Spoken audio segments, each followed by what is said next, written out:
ऊपर आए ठाकुर जी और आकर के रामदास जी को जैसे हृदय से लगाया, सारे घाव ठीक हो गए और कहा ले चलो हमको। ठाकुर जी गए सीधे और डाकोर जी में जाकर के रामदास जी के यहाँ विराजमान हो और उनका नाम पड़ा रण छोड़ राय भगवान। बोलो रण छोड़ राय भगवान की। उनके यहाँ ठाकुर जी विराजे। सब ब्राह्मणों ने जाकर के निवेदन किया, भगवान से प्रार्थना की, बोले प्रभु आप द्वारिका छोड़ के यहाँ चले आए और द्वारिका का कैसे अब भरण पोषण होगा, इतने दर्शनार्थी आएंगे, ये सब होगा कैसे चलेगा।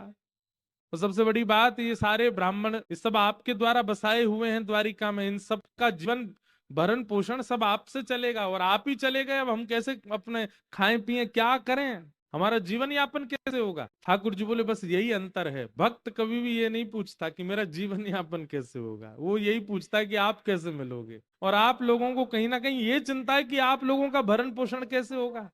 तो एक काम करते हैं, हम अपने भार के समान आप सबको सोना दे देते हैं, उतना स्वर्ण ले जाओ, चलेगा। सब ब्राह्मण बोले ठाकुर जी भारी तो खूब है, इनके भार के समान सोना मिल जाएगा तो आनंद ही हो जाएगा।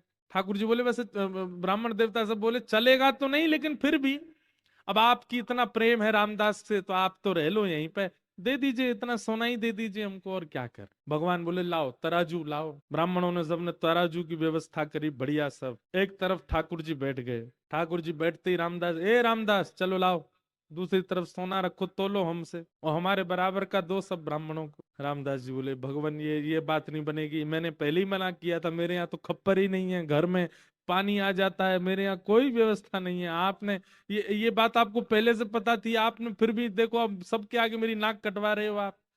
अरे कुछ व्यवस्था नहीं है मेरे पास, मेरे पास महीना भर में जो व्यवस्था होती उससे मैं द्वारिका आ जाता था, बस इतनी व्यवस्था थी, और इन ब्राह्मणों को कैसे दूं मैं।